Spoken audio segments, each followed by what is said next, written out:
안녕하세요. 나경수 교수입니다. 이번 시간에는 지난 수업에 이어서 자발성과 엔트로피, 그리고 깁스 자유에너지까지 한 번에 정리해 보도록 하겠습니다. 제목은요, 연력학 제2법칙에서 깁스 자유에너지까지, 그리고 자발성이라고 제가 이렇게 정리를 해보았는데요. 오늘 배울 내용의 가장 중요한 핵심 주제는 바로 깁스 자유에너지라고 하고요. 영어로는 깁스 프리 에너지라고 하기도 합니다. 그리고 여기서 말하는 깁스는요, 과학자의 이름입니다. 여러분들이 이제 수업을 듣다 보면 깁스 에너지 또는 자유 에너지 또는 깁스 자유 에너지 이러한 식으로 세 가지 용어가 혼용돼서 활용되는 경우가 있으니까 같은 의미로 받아들이면 좋을 것 같습니다. 자, 결국에는요, 오늘 수업의 내용도 깁스 자유 에너지, 뭐 기호로는 델타 G라고 하는 이 깁스 자유에너지 변화를 가지고 이로부터 반응의 자발성을 판단하는 것이 바로 깁스 자유에너지의 목적이라고 할 수가 있겠습니다. 어, 오늘은 이 깁스 자유에너지가 어떻게 유도되고 이 깁스 자유에너지가 갖는 의미, 그리고 깁스 자유에너지를 통해서 우리가 어떻게 궁금한 화학 반응에 대한 자발성을 판단하는지에 대한 것까지 배워보도록 하겠습니다. 자, 지난 시간에 이제 우리가 연력학 제2 법칙을 배우면서 자발적인 과정은 어떻다고 했죠? 우주의 엔트로피가 증가하는 과정이라는 것을 배웠었습니다. 연력학 제2 법칙이 그 내용이에요. 다시 말하면 개 안에서 일어나는 화학 반응의 자발성을 판단하기 위해서 우주 전체의 엔트로피까지 어, 파악해야 된다라는 것이죠. 얼마나 귀찮은 상황이겠어요. 우주가 얼마나 거대한데 그 반응이, 그러니까 조그만한 개 안에서 일어나는 화학 반응의 변화를 통해서 나타나는 우주 전체의 엔트로피 변화를 판단하는 거. 그리 쉽지만은 않습니다. 자, 이러한 귀찮음, 이러한 어려움을 해결해 주게 하는 개념이 바로 깁스 자유에너지입니다. 결론부터 말씀을 드리면요. 제가 여기 저희 제목에다가 정리를 해놨어요. 우리가 자발성을 판단하는 데 있어서 우주 전체 엔트로피를 신경 쓰지 않아도 된다. 이게 바로 깁스 자유에너지가 우리에게 주는 혜택이라고 할 수가 있겠어요. 자, 그러면 우리가 결국 결론만 말씀을 드리면 깁스 자유의 에너지의 개념만 정확히 이해하면 우리가 궁금한 대상, 즉 개, 영어로는 시스템이죠. 이 시스템에만 집중함으로 인해서 이 시스템 안에서 일어나는 반응의 자발성을 우리가 판단할 수가 있게 된다는 것이죠. 자, 깁스 에너지는요, 아주 간단하게 수학적으로 정리할 수 있습니다. 그 연력학 제2 법칙에서 유도된 식으로부터 시작할 수가 있는데요. 지난 시간에 배웠던 조건이 뭐냐면 자발적인 과정에서 델타 S 유니버스는 어떻게 되죠? 0보다 크다입니다. 이해되시죠? 우주 전체의 엔트로피 변화가 0보다 큰 쪽으로 갈 때 그때 개 안에서 일어나는 화학 반응은 자발적일 수 있다라고 하는 것. 이게 바로 연력학 제2법칙. 제가 무한히 많이 반복을 해왔던 개념입니다. 자, 그런데 우주 전체의 엔트로피 변화는 어떻게 정의할 수 있느냐? 우주를 포함하고 있는, 우주에 포함되어 있는 개의 엔트로피 변화와 주위의 엔트로피 변화의 합으로 정의를 내릴 수가 있겠죠. 그렇죠? 그런데 이 델타 S 유니버스가 결국엔 0보다 큰 쪽으로 가야 된다라는 것이 바로 연력학 제2법칙의 핵심이고, 이래야만 반응이 자발적이다라고 할 수 있는데, 자, 지난 시간에 우리가 배웠던 개념 중에 또 하나는 이 주위의 엔트로피 변화는 결국에는 주위가 포함하고 있는 개 안에서 출입하는 열의 출입량을 통해서 우리가 정리를 할 수도 있습니다. 어떻게 정리를 했었죠? 자, 지난 시간 수업을 여러분들 복습하시기 바랍니다. 깊게 여기서 다루진 않을 거예요. 자, 델타 S 서라운딩 주위의 엔트로피는 마이너스 T분의 델타 H 시스템이라고 하는 이러한 정리로 간단하게 정리가 될 수가 있었는데, 이 식의 결국에는 의미는 뭐냐면 주위의 엔트로피 변화는, 자, 제가 색깔을 바꾸도록 하겠습니다. 자, 주위의 엔트로피 변화는 결국엔 뭐에 의존한다? 주위가 포함하고 있는 개 안에서의 엔탈피 변화, 즉 개와 주위 사이의 열의 출입에 의존한다라고 하는 것을 식으로 정리한 겁니다. 또한 주위가 처해져 있는 온도에는 반비례한다. 지난 시간에 배웠었죠? 자, 이걸 여기다 대입을 해볼게요. 대입하면 역시 델타 S 유니버스는 델타 S 시스템 빼기 T분의 델타 H 시스템이라고 하는 이러한 식으로 정리가 되죠. 역시 자발적인 과정이라고 하면 이렇게 정리된 식이 역시나 0보다 커야 됩니다. 됐죠? 자, 이 식을 간단하게 정리를 할게요. 양변을 t를 곱해줬습니다. 곱하기 t를 했어요. 그러면 t 델타 유니버스는 마이너스 h 시스템, 델타 h 시스템 플러스 t 델타 시스템입니다. 그런데 여전히 이 값이 0보다 커야 자발적입니다. 이해되시죠? 자, 그런데 여기다 마이너스 부호를 양변에 곱해볼게요. 곱하기 마이너스 부호를 합니다. 그럼 마이너스 t 델타 유니버스, t 델타 s 유니버스는 델타 h 시스템 빼기 t 델타 s 시스템이라고 할 수가 있는데 부동호의 방향이 반대로 바뀌죠. 자, 이 경우에 자발적이라고 할 수 있는 거죠. 우리가 지금 뭐 다른 개념을 도입한 게 아니라 그냥 단순히 그 부동호로 이루어져 있는 식을 간단하게 정리하고 있는 겁니다. 변형시키고 있는 것 뿐이에요. 자, 이 식을 들여다보면요. 결국에 우리가 알고 있던 식이 이 안에 포함되어 있어요. 원래 자발적이려면 어떻게 돼요? 델타 S 유니버스는 어떻게 되죠? 0보다 커야 됩니다. 그런데 여기다 마이너스 t를 곱해봤자 어때요? 마이너스 t 델타 S 유니버스는 0보다 작아지죠. 이 경우 1번의 경우와 2번의 경우는 똑같은 말이에요. 결국엔 이 상황에서 자발적이라고 했는데 중요한 건 이 마이너스 t 델타 S 유니버스가 어떻게 바뀔 수 있나요? 델타 H 시스템 빼기 T 델타 S 시스템으로 바뀔 수가 있어요. 이게 0보다 작으면 결국엔 뭐 어떻다는 소리죠? 자발적이다라고 할 수가 있습니다. 자, 근데 이 식이 갖는 의미를 여러분들 들여다봐야 됩니다. 이 식이 갖는 의미는요. 이 식 안에 들어있는 여러 가지 물리적 파라미터를 보면 H, 델타 H 시스템 S, YS라고 써있는 이 값이 뭔가요? 개 안에서 화학 반응이 일어날 때 출입하는 열 에너지의 양을 이야기하는 거죠. 엔탈피 변화입니다. 맞죠? 개의 기준으로 봤던 엔탈피 변화입니다. 이해되시죠? 그리고 이 델타 S 시스템은 뭐죠? 개를 중심으로 본 엔트로피 변화입니다. 기억나시죠? 아시겠죠? 자, 다시 말하면 깁스는요, 이 식을 깁스 에너지라고 정리를 합니다. 그렇게 해서 여러분들이 알고 있는 저기 화면에 정리되어 있는 바로 이 식이 바로 깁스 에너지를 정의하는 식입니다. 자, 델타 H 마이너스 T 델타 S라고 되어 있는데 이 식이 결국엔 0보다 작을 때 자발적이죠. 다시 얘기하면 델타 G가 0보다 작으면 정반응이 자발적입니다. 우리가 계속 자발적이라고 하는 건 화학 반응식이 정리되어 있고 그 반응식이 정반응 쪽으로 진행되는 것이 자발적이다라는 걸 의미하고 있습니다. 그리고 델타 G가 만약 0보다 크면 어떻게 될까요? 결국에는 비자발적이라는 소리죠.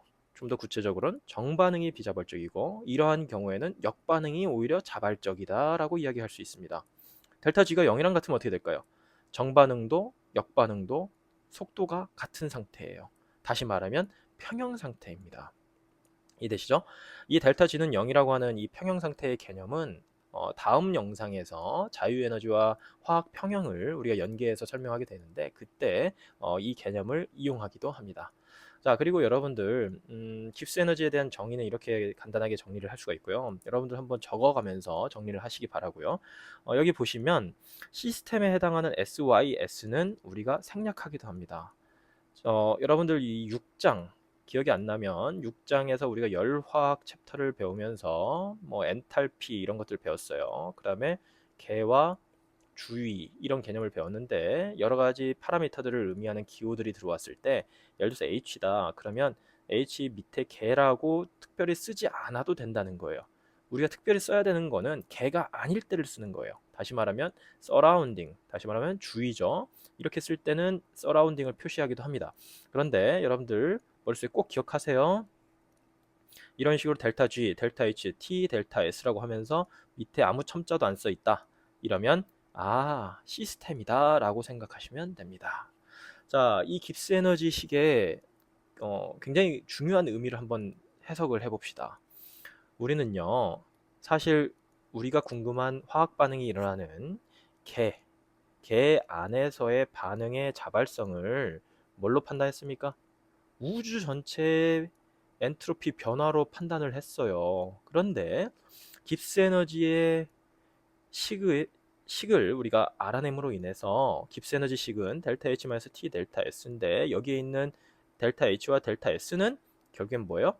개 안에서만 일어나는 엔탈피 변화 그리고 엔트로피 변화를 이야기하기 때문에 결과적으로 이렇게 정의된 식을 통해서 우리는 비로소 개 자체에만 집중할 수가 있게 되는 거죠. 이해되셨죠? 우주를 우주 전체 엔트로피를 신경 쓰지 않아도 깁스 에너지만 가지고 우리가 궁금한 화학 반응이 일어나는 계에서의 반응의 자발성을 파악할 수 있다. 이게 바로 깁스 에너지의 어, 의미입니다. 자, 그렇다면 우리가 반응의 자발성을 판단하기 위해서는 이제부터는 깁스 에너지의 변화만 판단하면 되는데, 깁스 에너지 변화를 우리가 알아내는 방법이 크게 두 가지 있습니다. 뒤에서 차근차근 배워볼 텐데요.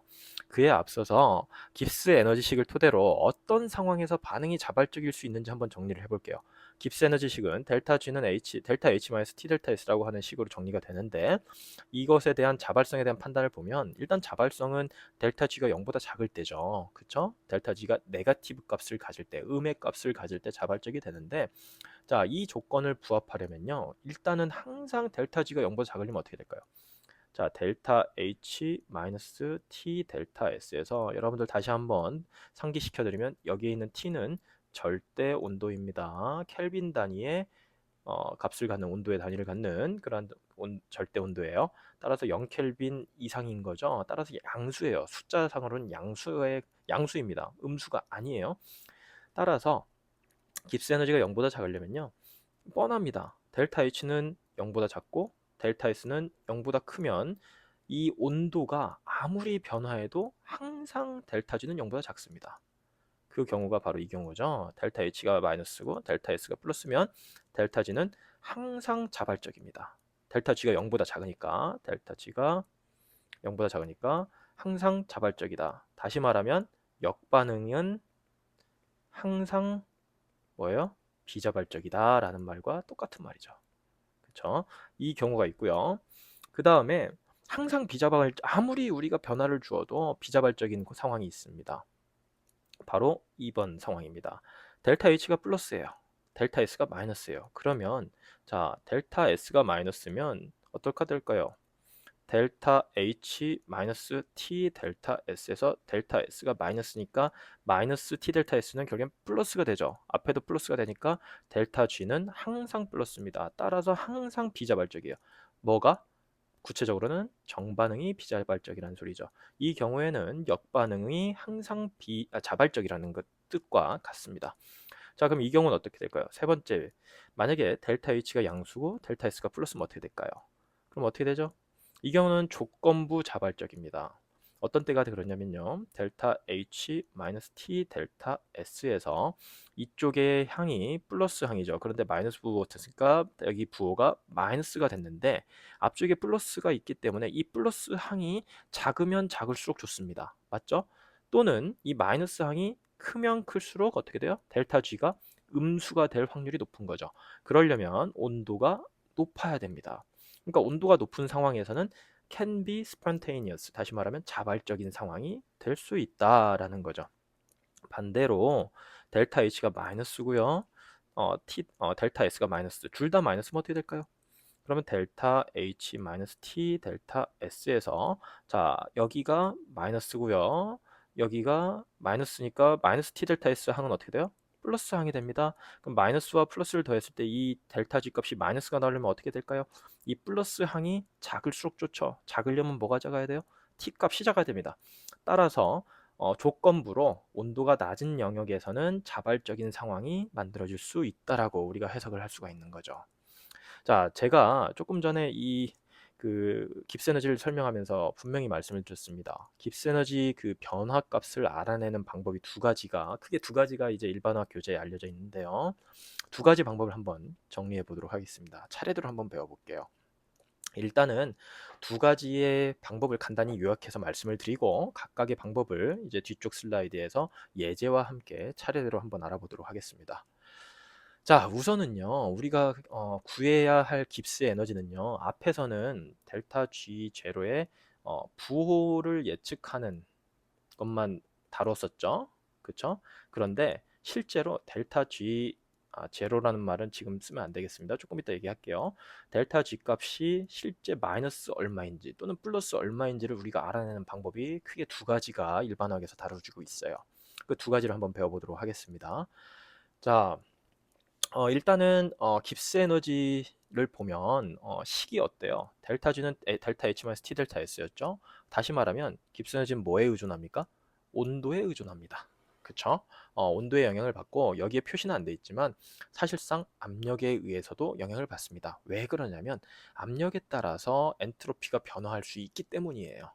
따라서 간단히 온도와 압력을 고정하고 깁스 에너지를 풀어볼 겁니다. 가장 기준이 되는 조건이 바로 표준 상태입니다. 표준 상태. 여러분들 표준 상태 기억나나요? 스탠다드 컨디션입니다. 이 표준 상태는 6장에서 6장이 바로 열화학 챕터인데요. 열화학에서 우리가 표준 엔탈피를 다룹니다. 6장의 6번 영상입니다. 6번 영상을 들어가면 여기에서 표준 상태를 정의하고 설명하면서 표준 엔탈피까지 갑니다. 여러분들 이 17장 수업이 좀 더 성공적으로 이해를 하시려면 6장 수업, 열화학 수업을 깊게 복습하시기 바랍니다. 특히 엔탈피와 또는 표준 엔탈피의 개념을 다시 한번 복습하고 오시는 것을 강력히 추천합니다. 자, 여기서 일단은 표준 상태에 대한 것만 간단히 복습을 하면요. 제가 밑에다 정리를 해놨는데 화학 및 연력학에서 물질의 상태를 정하기 위한 기준인데 일단은 25도씨, 온도는 25도씨고요. 압력을 1atm으로 고정한 상태를 우리가 표준 상태라고 합니다. 이때 기체의 경우에는 정확히 1atm의 압력에 해당하고요. 근데 여러분들 요즘에는요, 예전에는 표준 상태를 정의하는 과정에서 압력을 1atm을 쓰는데 지금은 1바를 쓰기도 합니다. 1atm과 1바는 정확히는 다릅니다. 왜냐하면 1atm은 참고로 101325 파스칼입니다. 근데 1바는 정확히 100000 파스칼입니다. 됐죠? 자, 약간 다르죠? 그런데 어쨌든 1atm으로 이제 책에는 표시가 되어 있긴 하지만 좀 더 현대 일반화학 쪽을 찾아본다거나 인터넷 찾아보면 이제 1바를 기준으로 정의하는 경우로 이제 조금 바뀌고 있습니다. 자, 약간의 차이가 있어요. 자, 그래서 표준 상태를 보면 액체나 고체의 경우에는 순수한 액체 상태 또는 고체 상태를 이야기하고 용액의 경우에는 일몰 농도를 의미합니다. 자, 이렇게 해서 우리가 이제 표준 상태로 조건을 제한해서 깁스 에너지 변화를 우리가 알아볼 텐데요. 표현하는 기호도 바뀌죠. 표준 상태이기 때문에 위에다가 제로 표시를 합니다. 뭐 디그리 표시라고 생각하시면 될 것 같아요. 델타 G 디그리 리액션이라고 되어 있는데 이 리액션은 이제 생략해도 상관없습니다. 이건 뭐냐면 우리가 궁금한 반응에 대한 표준 깁스 에너지 변화라는 약속된 기호라고 생각하시면 되겠습니다. 됐죠? 자, 그리고 역시나 표준 상태에서 깁스 에너지를 구하는 거기 때문에 엔탈피도 표준 엔탈피, 그 다음에 엔트로피도 표준 엔트로피의 개념을 쓴다는 측면에서 위첨자로 디그리 표시를 다 해줬습니다. 됐죠? 자, 이렇게 함으로써 우리가 이제 무엇을 할 수 있냐면 25도씨하고 1atm이라고 하는 온도와 압력을 고정한 상태에서 자유에너지를 한번 구해보라는 거예요. 이해되시죠?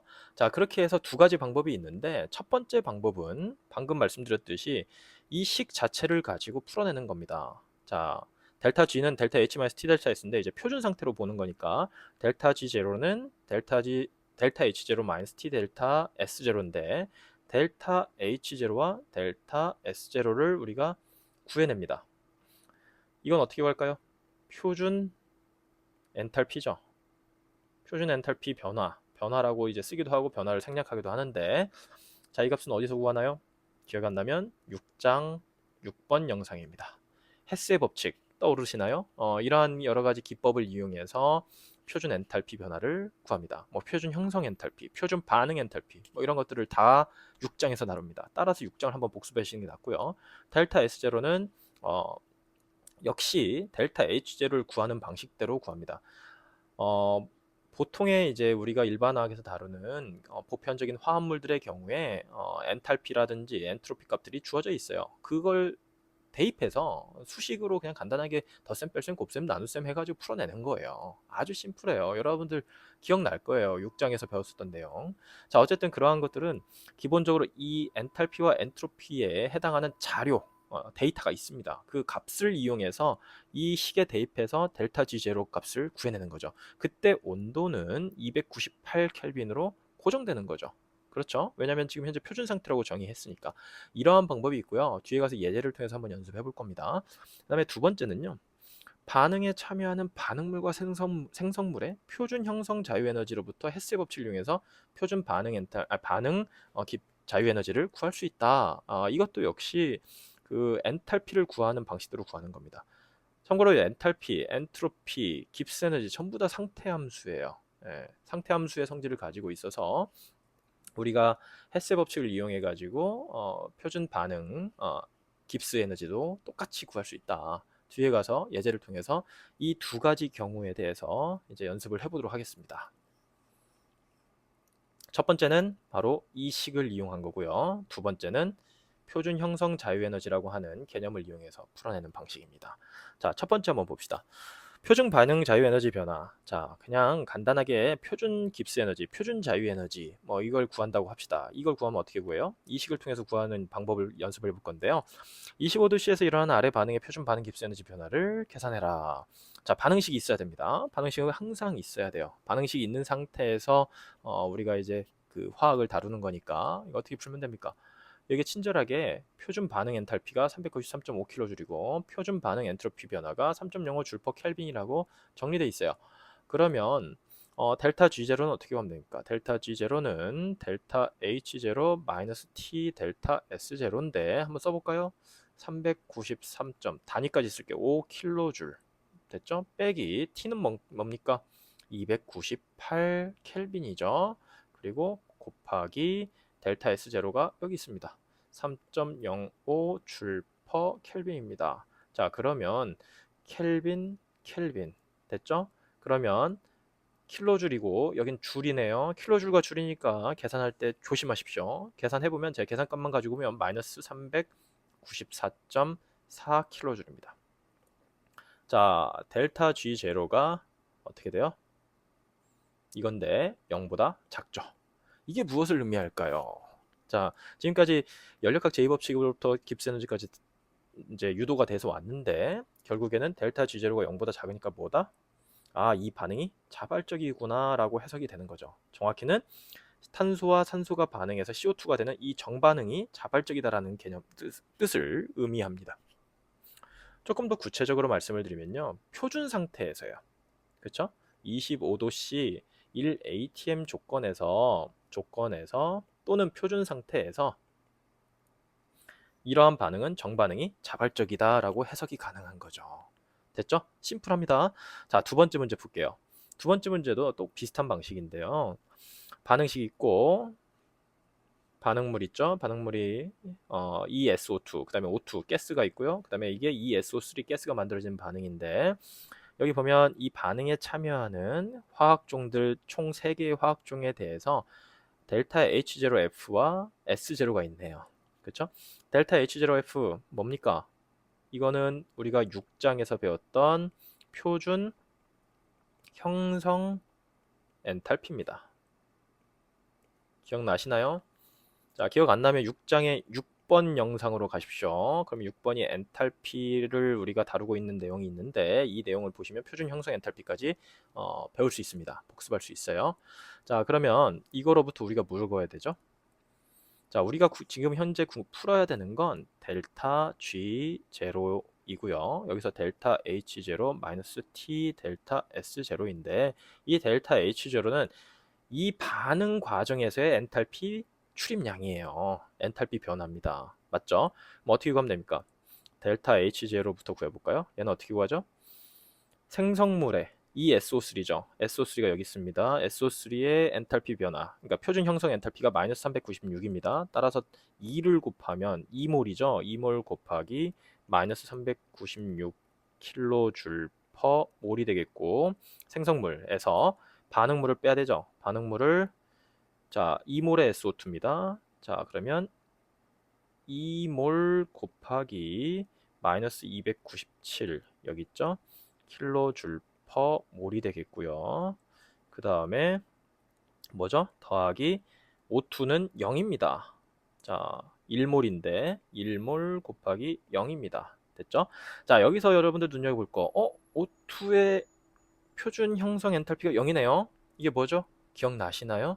자, 어떠한 원소든 간에 가장 안정한 상태의 그 화학 종에 대해서 표준 형성 엔탈피 값은 0입니다. 산소의 가장 안정한 상태는 뭡니까? O2죠. 근데 O2가 어떤 상태일 때? 기체일 때죠. 그래서 O2 기체의 표준 형성 엔탈피는 0입니다. 이것도 역시 6장에서 표준 상태를 정의하면서 배우면서 다루었던 내용입니다. 자, 그렇게 해서 델타 H0 값이 주어져요. 계산이 됩니다. 계산을 해보면 계산값만 가져올게요. 마이너스 198kJ입니다. 단위 조심하세요. 그 다음에 델타 S0 구해볼까요? 델타 S0도 똑같이 구하는 거예요. 이제 델타 S0 구하는 거 상태함수이기 때문에 델타 H0 구하는 것처럼 비슷한 식으로 원리로 구하면 됩니다. 자, SO3가 257이죠. 그러니까 2몰 곱하기 257줄 퍼 켈빈 몰입니다. 됐죠? 빼기 그 다음에 SO2 기체가 248입니다. 이제 반응물을 빼는 겁니다. 2몰 곱하기 248줄 퍼 켈빈 몰. 그 다음에 O2는 1몰이죠. 1몰 곱하기 205 줄 퍼 켈빈 몰입니다. 자, 이거 계산해서, 자, 이게 이제 생성물에서 반응물을 뺀 거죠. 그렇게 해서 빼내면 엔트로피 변화가, 계산값만 가져올게요. 마이너스 187 줄 퍼 켈빈입니다. 됐죠? 자, 이 값을 어디다 댑니까? 여기다 대입하고, 마이너스 187 줄 퍼 켈빈 어디다 대입합니까? 여기다 대입합니다. 그때 T는 뭐죠? 298 켈빈입니다. 대입해서 풀면 델타 G0 값이 나옵니다. 계산값 나오면 한번 정리해 볼게요. 계산값은요, 마이너스 142kJ이라고 하는 값이 나올 겁니다. 해석해 볼까요? 델타 G0 값이 어떤 겁니까? 마이너스 값이죠. 표준 반응 자유 에너지 변화 값이 음수입니다. 따라서 이 반응은 어떤가요? 자발적이에요. 정반응이 자발적이라는 거고, 조금 더 구체적으로 얘기하면 25놉시 1atm 조건에서 이 반응은 자발적이구나 라고 이야기할 수 있는 거죠. 자, 이렇게 해서 우리가 반응 자유 에너지 변화, 그러니까 델타 G 제로 리액션이라고도 쓰기도 하고 그냥 리액션을 생략해서 델타 G 제로라고 쓰기도 합니다. 자, 이 값을 우리가 직접 구해서 이게 반응이 자발적인지 아닌지를 구하는 첫 번째 방법을 배워봤습니다. 자, 이제 두 번째 방법이에요. 두 번째 방법도 크게 원리적으로 다른 건 없습니다. 두 번째 방법은요, 반응에 참여하는 반응물과 생성물의 표준 형성 자유에너지, 델타 G0F라고 하는 이 표준 형성 자유에너지 변화를 알고 이로부터 헤세 법칙을 이용해서 반응 전체에 대한 그 반응 자유에너지 변화를 알아내는 방식입니다. 헤세 법칙이 기억이 안 나면 역시 6장으로 돌아가시기 바랍니다. 네. 엔탈피 우리가 구해냈었죠. 표준 반응 엔탈피를 어떻게 구했냐면요, 델타 H0 값을 구했는데 또는 여기 밑에다가 리액션이라고 표시하기도 하는데요, 이 값을 어디서 어떻게 구했었죠? 반응물과 생성물의 표준 형성 엔탈피, 조금 전에도 했었잖아요. 바로 표준 반응 엔탈피 어떻게 구했어요? 여기 있잖아요. 제가 색깔을 다른 걸로 한번 보여드리도록 체크를 해놓겠습니다. 주황색으로. 자, 이게 뭐죠? 표준 반응 엔탈피를 구하는 방식이죠. 근데 이 안에 이 값들이 뭐예요? 제가 지금 동그라미 치고 있는 거, 이 값들이 뭐예요? 표준 형성 엔탈피입니다. 반응물과 생성물의 표준 형성 엔탈피죠. 그래서 생성물에서 반응물의 형성 엔탈피를 빼가지고 표준 반응 엔탈피를 구했은 거예요. 맞죠? 자, 그래서 여기서도 마찬가지로 델타 G0 리액션을 구할 건데, 얘를 뭐로 두고 한다? 델타 G0 F로 이용해서 푼다라는 게 핵심입니다. 간단해요. 식으로 정리하면 어떤 화학 반응이 이러한 식으로 진행될 때 A, B, C, D가 이런 식으로 반응물, 생성물로 나눠져서 반응이 진행될 때 결국에 이 반응에서의 표준 자유에너지 변화, 델타 G0죠. 이 값은 어떻게 정의하느냐? 생성물의 그 표준 형성 자유에너지입니다. 생성물을 만들어내는데 필요한 자유에너지 변화를 이야기하는 건데, 표준 상태에서요, 물론 그 값들을 앞에 개수를 곱해가지고 생성물에서 합해서 반응물의 합을 빼면 반응 전체에 대한 표준 자유에너지 변화를 구할 수가 있습니다. 한번 풀어볼까요? 25도씨에서 일어나는 아래 반응의 표준 반응 깁스 에너지 변화를 구하라. 제가 데이터는 안 가지고 왔는데요. 여러분들 1번 문제와 2번 문제에 쓰이는 여러 그 반응물, 그 생성물들 있죠. 이러한 화합물들의 표준 형성 에너지, 죄송합니다. 표준 형성 자유 에너지. 표준이니까 제로를 붙이고요. 형성이니까 포메이션에서 F를 붙이는 건데, 자, 이 값은요, 여러분들이 보편적인 화합물들에 대한 값들은 일반화학 부록에 있기도 하고요. 또는 이제 부족하면 인터넷 서핑을 하면 아주 쉽게 찾아낼 수 있습니다. 됐죠? 자, 그러면 이걸 풀어볼게요. 어떻게 풀면 될까요? 결국 우리가 풀어야 될 건 델타 G 제로 리액션입니다. 리액션이라는 단어 이제 뭐 생략할 수도 있는 건데, 자, 이게 어떻게 풀면 되죠? 생성물의 표준 형성 자유에너지 변화에서 반응물의 표준 형성 자유에너지 변화를 빼면 됩니다. 생성물은 CO2가 하나 있고요. 그 다음에 H2O 액체 상태입니다. 액체 상태 H2O가 두 개 있습니다. 자, 이거에 대한 표준 형성 자유에너지는 사실 없는, 여기 제가 이 화면에 정리는 안 했지만 제가 가지고 오겠습니다. 그래서 CO2는 마이너스 394.4 킬로줄이고요. 됐죠?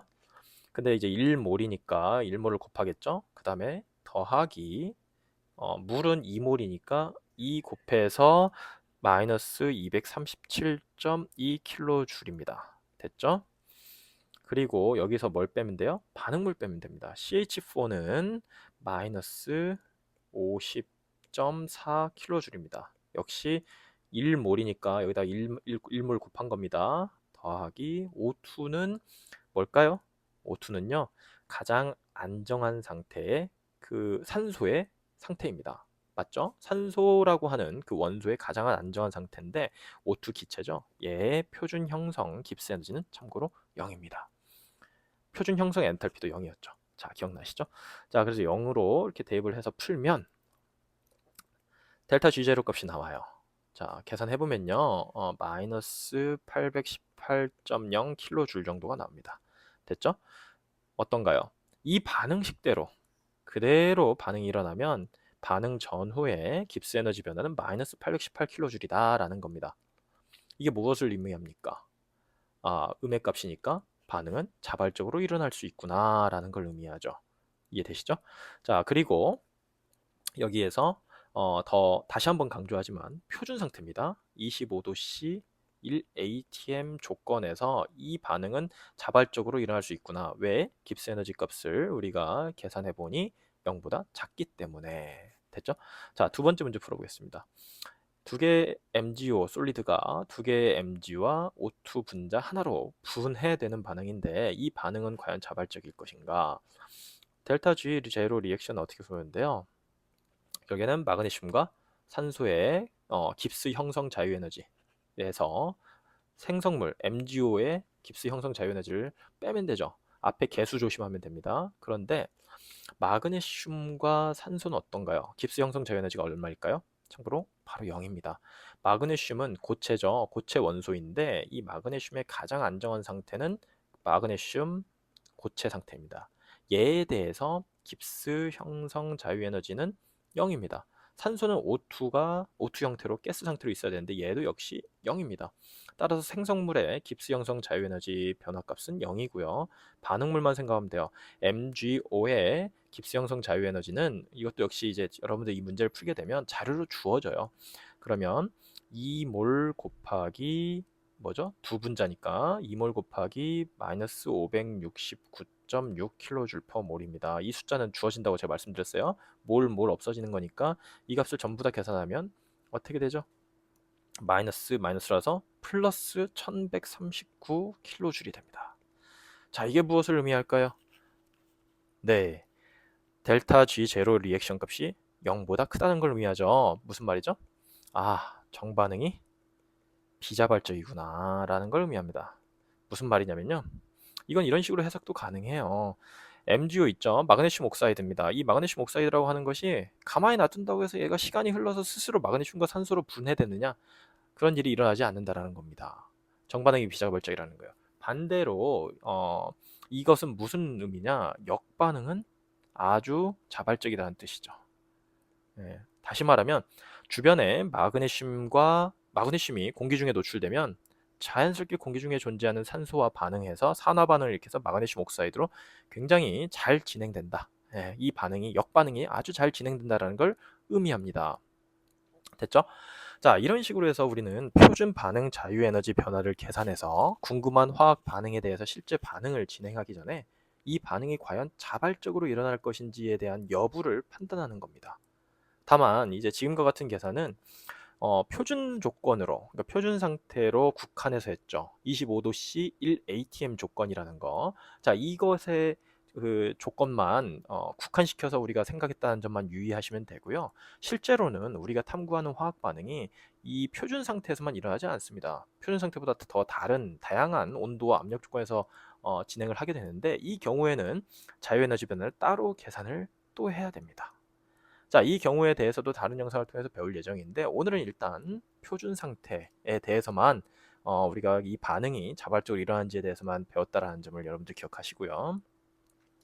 오늘 수업은 이 정도로 정리를 하려고 합니다. 오늘 수업에서 이제 제가 뭐 많은 것들을 이야기한 것 같지만 사실은 그리 어, 많은 내용이 아니에요. 간단하게 정리를 해보면 지난 수업의 연속선상에서 우리가 개가 있고요. 이 개 안에서 일어나는 반응이 있는데, 이 반응의 자발성이 어떻게 될 것인가라는 게 궁금한 거고, 이 자발성을 판단하기 위해서 연력학 이 법칙을 이용해서 우주의 엔트로피 변화를 이용해서 0보다 클 때가 자발성이다라고 생각을 했었던 거죠. 근데 이렇게 구하는 건 굉장히 복잡하고 어려운 과정이기 때문에 이것을 우리가 수학적으로 간단하게 정리했던 게 델타 G라고 하는 깁스 에너지고요. 얘는 델타 H-T 델타 S라고 정리가 되면서 얘들은 전부 다 뭐예요? 시스템에 국한된 파라미터 값들입니다. 따라서 우리가 시스템에서의 반응 과정에서의 엔탈피 변화, 그 다음에 시스템에서의 반응 과정에서의 엔트로피 변화만 알면, 그리고 온도도 알아야 되겠죠? 이제 반응 온도입니다. 그것만 알면 결국엔 깁스 에너지가 0보다 작은 상태에서 자발적이라는 걸 판단할 수 있게 해준다. 그리고 오늘 배운 건 깁스 에너지를 계산하는 방법은 델타 H와 T 델타 S에서 델타 H와 델타 S를 직접 구해서 구하는 방법, 또는 델타 G F, 이제 생성물의 깁스 에너지, 깁스 형성 에너지 값 합에서 뭐예요? 시그마 붙일게요. 그 다음에 반응물의 깁스 에너지, 깁스 형성 에너지의 합을 뺀 걸로도 우리가 구할 수 있습니다. 이렇게 두 가지 그 깁스 에너지를 알아보는, 그러니까 계산해내는 방식에 대해서까지 배워보았습니다. 자, 너무 간단하죠? 이렇게 간단한 흐름을 오늘 좀 다 자세히 제가 좀 반복적으로 여러분들이 이해를 돕기 위해서 계속 중요한 부분들을 반복하면서 다루어 보았습니다. 그럼 복습을 좀 더 철저히 하시고요. 다음 수업에서는 깁스 에너지에 대한 압력 의존성, 그리고 깁스 에너지를 통해서 우리가 화학 평형을 해석할 수도 있는데요. 이 화학 평형과 깁스 에너지의 그 관계에 대해서 배우면서 17장을 마무리하려고 합니다. 다음 시간에 뵙겠습니다.